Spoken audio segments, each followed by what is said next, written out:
Hi guys, welcome to sweet chilli சமையல். எல்லாரும் எப்படி இருக்கீங்க? ரொம்ப சூப்பராக இருப்பீங்க அப்படின்னு நினைக்கிறேன். நானும் ரொம்பவே சூப்பராக இருக்கேன். இன்றைக்கி நம்ம பார்க்க போகிற வீடியோ பார்த்தீங்கன்னா டயட் பிளான் 2 அப்படின்னு வச்சுக்கலாம். நான் போன வீடியோலையும் வந்துட்டு நான் டயட் பிளான் தான் போட்டிருந்தேன். அது 1, இது 2 அப்படின்னு வச்சுக்கலாம். பிரேக்ஃபாஸ்ட்டுக்கு ராகி இடியாப்பமும், லஞ்சுக்கு மில்லட்டில் சாம்பார் சாதமும் பண்ணியிருக்கேன். நிறைய இன்ட்ரெஸ்டிங்கான விஷயங்கள்லாம் நான் வந்து வீடியோவில் ஆட் பண்ணியிருக்கேன். மறக்காமல் ஸ்கிப் பண்ணாமல் பாருங்கள். இந்த வீடியோவில் இதை நான் சொல்லியே ஆகணும். நான் வாங்கிட்டு வந்த செடி எல்லாமே வந்து கண்டிப்பாக வந்துட்டு அது க்ரோத் வராது அப்படின்னு தான் நான் ரொம்பவே பயந்துக்கிட்டே இருந்தேன். ஏன்னா நம்ம கஷ்டப்பட்டு வாங்கிட்டு வந்திருக்கோம். இதுவும் ஒரு உயிர் தானே, அதனால இது நம்மளுக்கு வந்துட்டு செடி வந்துட்டு நம்மளுக்கு வைக்க தெரியாது, இதுக்கு முன்னாடி நம்மளுக்கு ஐடியாவே இல்லை அப்படின்னு நான் ரொம்ப பயந்துக்கிட்டு இருந்தேன். ஆனால் நான் எதிர்பார்க்காத அளவுக்கு எல்லா செடியுமே நல்ல க்ரோத் இருந்துச்சு, நல்லா வளர்ந்துருந்துச்சு. நீங்கள் பார்த்தீங்கனாலே தெரியும். ஜிசி பிளான்ட்லாம் வந்து பார்க்கும்போது கொஞ்சம் குட்டியாக தான் இருந்தது, அதோட ரூட்டே வரல. ஆனால் இங்கே வச்சதுக்கப்புறம் மணி பிளான்ட்லேருந்து எல்லாமே வந்து நல்ல க்ரோத்தாக இருந்துச்சு. எனக்கு அதை நினைக்கும் போது ரொம்ப சந்தோஷமாக இருக்குது. இதையே நான் இந்த வீடியோவில் சொல்கிறேன் அப்படின்னு பார்த்தீங்கன்னா, எனக்கு நர்சரியிலே சொன்னாங்க, நீங்கள் வைக்கும்போது வந்து எல்லாமே இலையெல்லாம் வந்து கொட்டிடும்.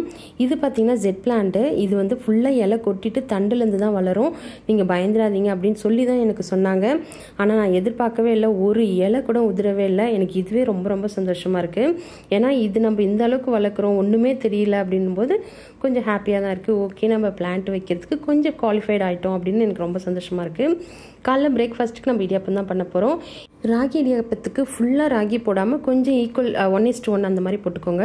1 கப்பு ராகி அப்படின்னா 1 கப் அளவுக்கு பச்சரிசி மாவு வந்து போட்டுக்கோங்க. அப்போ தான் வந்துட்டு கொஞ்சம் வந்து அடை மாதிரி இருக்காது. ஏன்னா ராகி வந்து ரொம்ப சாப்பிட முடியாது, டேஸ்ட்டு கொஞ்சம் வித்தியாசமாக இருக்கும். அதனால கொஞ்சம் ஈக்குவலாக போட்டுட்டு நல்லா சூடான தண்ணியில் பிசையும் போது பார்த்திங்கன்னா கொஞ்சம் நேரத்துக்கு சாஃப்டாகவே இருக்கும். அதுக்காக தான் கொஞ்சம் சூடான தண்ணியில் பிசைஞ்சிட்டு நம்ம இடியாப்பம் பிழிஞ்சு எடுத்துக்கலாம்.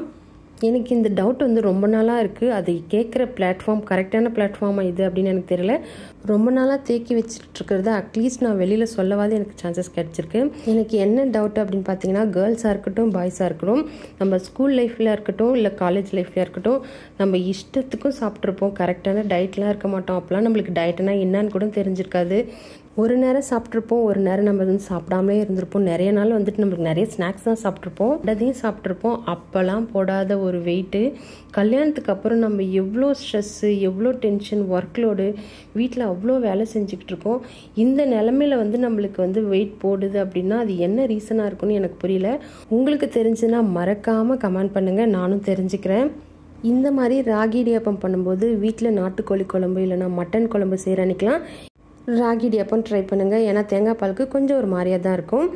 போன வீடியோவில் பார்த்தீங்கன்னா காஃபி டீக்கு பதிலாக சோயா மில்க் சொல்லியிருப்பேன். இந்த வீடியோவில் ஏன் சொல்லலை அப்படின்னு பார்த்தீங்கன்னா, இடியாப்பம் நான் கொஞ்சம் ஏர்லி மார்னிங்காகவே செய்ய ஆரம்பிச்சிட்டேன். இதுக்கு கூடவே வந்து நான் பிளாக் காஃபி சாப்பிட்ட போகிறதுனால நான் வந்து காலையில் வந்துட்டு காஃபி டீக்கு எதுவுமே சொல்லலை.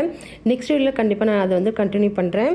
நான் எப்போ இடியாப்பம் சாப்பிட்டாலும் கூடவே வந்து காஃபி எடுத்துக்கிறது என்னோடய பழக்கம். ஆனால் நம்ம இப்போ டயட்டில் இருக்கிறதுனால என்னால் அதை பால் யூஸ் பண்ணி என்னால் காஃபி குடிக்க முடியல. அதனால் கூடவே வந்து பிளாக் காஃபி நான் போட்டுக்கிறேன். இந்த பழக்கம் எனக்கு காலேஜ்லேருந்து தான் வர ஆரம்பிச்சது. வீட்டில் எப்போ செஞ்சாலும் நான் வந்து காஃபி தான் சாப்பிடுவேன் இடியாப்பத்துக்கு. ஆனால் டேஸ்ட்டு சூப்பராக இருக்கும், நீங்களும் ட்ரை பண்ணி பாருங்கள். இப்போ பிரேக்ஃபாஸ்ட் முடிச்சதுக்கப்புறம் நான் மீஷோவிலேருந்து 2 ப்ராடக்ட் வாங்கியிருந்தேன். அதை ஹோம் டெக்கருக்கு தான் வாங்கியிருந்தேன். அதாவது நான் அது புத்தாக்காக வாங்கியிருந்தேன். பட் ஆனால் நான் நினைக்கிற அளவுக்கு இது வந்து ரொம்ப சாட்டிஸ்ஃபேக்ஷன் கிடையாது. கூடவே கலர் ஸ்டோனும் ஆர்டர் பண்ணியிருந்தேன். இது பார்த்தீங்கன்னா 5 கிலோவே வந்து 107 ரூபாய் எனக்கு வந்து மீஷோவில் தான் நான் வாங்கியிருந்தேன். பட் இது வந்து ஒர்த்தானது தான். இந்த கலர் ஸ்டோன் வந்து எதுக்கு வேணால் யூஸ் பண்ணிக்கலாம், நான் கொஞ்சம் பிளான்ட்டுக்காகவும் போடலாம் அப்படின்றதுக்காக தான் நான் அதையும் ஆர்டர் பண்ணியிருந்தேன். பட் இது வந்து எனக்கு ப்ராடக்ட் வந்து சாட்டிஸ்ஃபேக்ஷன் இல்லை. ஏன் அப்படின்னு கேட்டிங்கன்னா, கொஞ்சம் பார்த்தீங்கன்னா ஆக்வர்டாக இருக்கும், மாற்றி இருக்கும், ஆப்போசிட் இருக்க மாதிரி. பட் கரெக்டாக சொல்லணும்னா ஒரே சைடில் வைக்கிற மாதிரி இருந்துச்சுன்னா அது வந்து கரெக்டாக இருக்கும். இந்த பவுல் வந்துட்டு ஓகே தான், பட் ஆனால் ரொம்ப குட்டியாக இருக்குது. ரொம்ப பெரிய பிளான்ட் வைக்க முடியாது. ஓகே, ஒரு குட்டி பிளான்ட் வந்து வைக்கலாம், அதுக்கு வந்து சூப்பராக இருக்கும். இந்த ஸ்டோன் பார்த்தீங்கன்னா ரொம்ப சாட்டிஸ்ஃபேக்ஷனாக. இது பார்த்தீங்கன்னா 5 கிலோவே வந்து 170 ஓகே தான். பட் 1 கிலோவும் கிடைக்கிது, அது வந்து 90 ருபீஸ்ன்னு நினைக்கிறேன். பட் ஆனால் இது ஓகே தான். இது எங்கள் அம்மாவுக்கும் சேர்த்து பண்ணியிருக்கிறதுனால நான் 5 கிலோவாக பண்ணேன். அவங்களும் கேட்டிருந்தாங்க, அதனால் நான் பாதி எடுத்துகிட்டு மீதி வந்து அவங்களுக்கு கொடுக்கலாம் அப்படின்றதுக்காக. இதில் வந்து நான் வந்து மணி பிளான்ட்டு தான் வச்சுருக்கேன். இந்த மாதிரி கலர் ஸ்டோன் போட்டு வச்சதுக்கப்புறம் கொஞ்சம் பரவாயில்ல. இது வந்து நீங்கள் இந்த மாதிரி டைனிங் டேபிளில் யூஸ் பண்ணிக்கலாம், இல்லை டீப்பாயில் யூஸ் பண்ணிக்கலாம், இல்லை வந்துட்டு டிவி ஸ்டாண்டு அந்த மாதிரி இருந்துன்னா கூட யூஸ் பண்ணிக்கலாம். But okay. ஆனால் வந்துட்டு சின்ன பவுலாக இருக்குது, அதுதான் கொஞ்சம் எனக்கு சாட்டிஸ்ஃபேக்ஷனாக இல்லை. ஆனால் இது நான் ரொம்ப 6 மாதமாக இதை வாங்கணும் ரொம்ப ஆசைப்பட்டு வாங்கினது. அதனால் இது ரிட்டர்ன் பண்ணுறதுக்கு எனக்கு சுத்தமாக மனசே இல்லை. அதனால் இருக்கட்டும் அப்படின்றதுக்காக நான் அப்படியே விட்டுட்டேன். பட் நீங்கள் வாங்குற மாதிரி இருந்துன்னா உங்களுக்கு பிடிச்சிது அப்படின்னா, ஒன்ஸ் நீங்கள் வந்து இதில் சாட்டிஸ்ஃபேக்ஷன் ஆகிருக்கீங்க, இல்லை இதை நான் கண்டிப்பாக வாங்கணும், எனக்கு ரொம்ப பிடிச்சிருக்கு அப்படின்னா தாராளமாக வாங்கலாம். இந்த ப்ரைஸ்க்கு வந்து இது ஒர்த்தா அப்படின்னு எனக்கு தெரியல. இது வந்து 350 நினைக்கிறேன். நான் கேஷ் ஆன் டெலிவரி பண்ணலை. இது வந்து நான் பண்ணி ரொம்ப நாள் ஆகுது. அதாவது நான் பிளான்ட் வைக்கிறதுக்கு பாக்ஸ் ஆர்டர் பண்ணும்போது பண்ணது. இது ரொம்ப நாள் ஆனதுனால எனக்கு ப்ரைஸ் வந்து எக்ஸாக்டாக தெரியல. 350 சம்திங் தான் நினைக்கிறேன். ஆனால் பட் உங்களுக்கு ஓகே அப்படின்னா நீங்கள் தாராளமாக வாங்கலாம். இந்த வேலை முடிஞ்சதுக்கப்புறம் லஞ்சுக்கு 1 கப் அளவுக்கு வரகரிசி, 1/2 கப் அளவுக்கு துவரம்பருப்பு 1 மணி நேரம் நல்லா ஊற வச்சிடலாம். இப்போ நம்ம பண்ண போகிறது பார்த்திங்கன்னா கொஞ்சம் சாம்பார் பொடி பண்ணிக்கலாம். ஹோம்மேட் சாம்பார் பொடி தான். இதுக்கு எல்லா அளவுமே ஒரே மாதிரி எடுத்துக்கோங்க. அதாவது உளுத்தம்பருப்பு, கடலைப்பருப்பு, தனியா இது 3மே ஒரே அளவு எடுத்துக்கோங்க. இது 3மே வந்து 2 டேபிள் ஸ்பூன் அப்படின்னா இந்த மிளகும் சீரகம் பார்த்தீங்கன்னா 1 டீஸ்பூன் அளவுக்கு போட்டுக்கோங்க. ஈக்குவலாக வந்து ஒரு டீஸ்பூன் போட்டுட்டு இது நல்லா வந்து கலர் சேஞ்ச் ஆகி நல்லா வறுக்கணும். காஞ்ச மிளகா வந்து உங்களோட விருப்பம் தான். காஷ்மீர் மிளகாய் இருந்துச்சுன்னா போட்டுக்கோங்க, அது நல்ல கலர் கொடுக்கும். இது நல்லா வறுத்து தனியாக கொட்டினதுக்கப்புறம் ஒரு பெரிய டேபிள் ஸ்பூன் நிறைய தேங்காய் போட்டுக்கலாம். தேங்காய் வந்துட்டு கொப்பரை தேங்காய் இருந்துச்சுன்னா நல்லா டேஸ்ட்டாக இருக்கும். தேங்காய் போட்டு அது கூடவே வந்து 2 கொத்து கருவேப்பிலை சேர்த்துட்டு இதையும் நல்லா வந்து கலர் சேஞ்ச் ஆகி அதில் கொட்டினதுக்கப்புறம் கடைசியாக வந்து வெந்தயம் வந்து ஒரு 1/4 டீஸ்பூன் அளவுக்கு சேர்த்துட்டு அதுவும் நல்லா கலர் சேஞ்ச் ஆகி கொட்டிட்டு நல்லா ஆறுனதுக்கப்புறம் பவுடர் பண்ணி வச்சுக்கலாம். இது வந்து ஹோம்மேட் சாம்பார் பொடி. நீங்கள் எந்த ரைஸ்க்கு வேணாலும் யூஸ் பண்ணிக்கலாம். சாம்பாருக்கு, பொரியலுக்கு எது வேணாலும் நீங்கள் யூஸ் பண்ணிக்கலாம். டேஸ்ட் வந்து அவ்வளோ சூப்பராக இருக்கும். இட்லி சாம்பார் கூட இது நல்ல டேஸ்ட்டாக இருக்கும். வீடியோ பார்த்தீங்கன்னா எல்லாமே நான் ஒன்றா தான் எடுத்தேன். பட் உங்களுக்கு புரியாது அப்படின்றதுனால செப்பரேட்டாக வந்து செய்கிறேன். இந்த மில்லட் சாம்பார் சாதத்துக்கு பெஸ்ட்டான காம்பினேஷன் பார்த்தீங்கன்னா இந்த முட்டை வறுவல் தான். இது கொஞ்சம் வித்தியாசமாக நல்லா டேஸ்ட்டாக இருக்கும். கண்டிப்பாக ட்ரை பண்ணி பாருங்கள். இந்த வறுவல் பார்த்தீங்கன்னா நீங்கள் ரசத்துக்கு, சாம்பாருக்குலாம் சேர்த்துக்கலாம். சூப்பராக இருக்கும் டேஸ்ட்டு தொட்டுக்கிறதுக்கு. அது பண்ணுறதுக்கு பார்த்தீங்கன்னா வானல்லே வந்து நம்ம தோசை தவாலே 1 டேபிள் ஸ்பூன் அளவுக்கு எண்ணெய் ஊற்றிட்டு அதில் கடுகு சேர்த்துட்டு சின்ன வெங்காயம் இருந்துச்சுன்னா சேர்த்துக்கோங்க.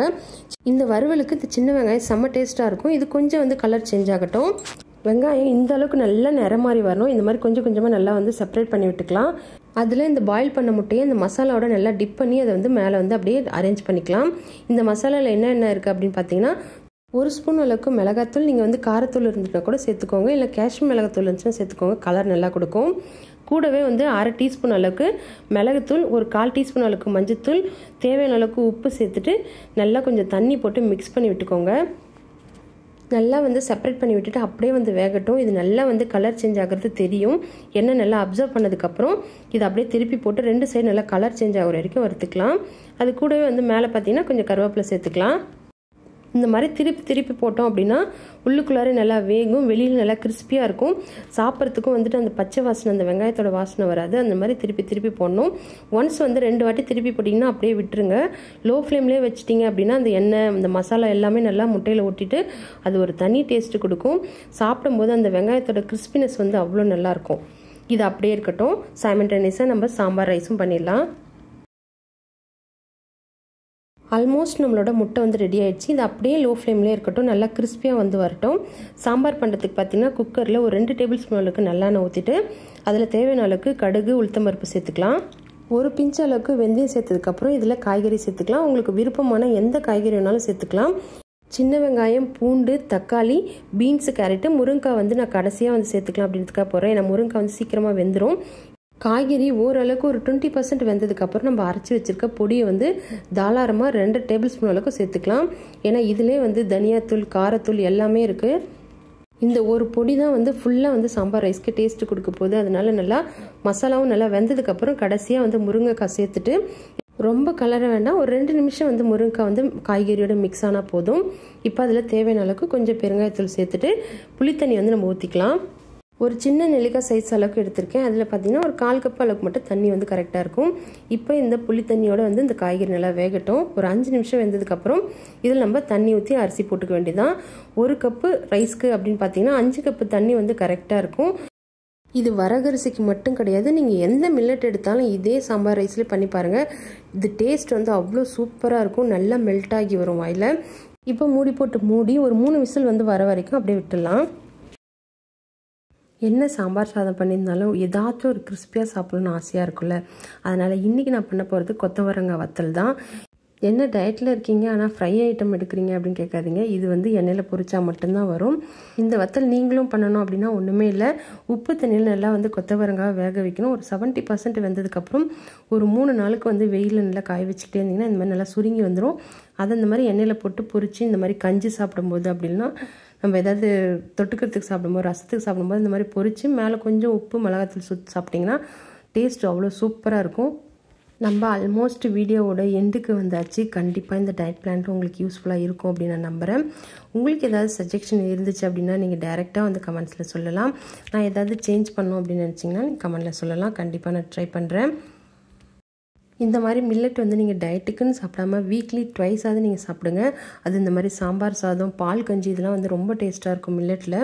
நார்மலாக வந்து பொங்கல் ரைஸ் பண்ணுறதோட இந்த மாதிரி மில்லட்டில் வந்து செம்ம டேஸ்ட்டாக இருக்கும். கண்டிப்பாக இந்த டயட் பிளான் உங்களுக்கு பிடிச்சவங்க அப்படின்னு நம்புகிறேன்.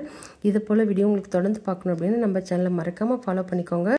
நெக்ஸ்ட் வீடியோவில் மீட் பண்ணுறேன். அது வரைக்கும் பாய். தேங்க்யூ.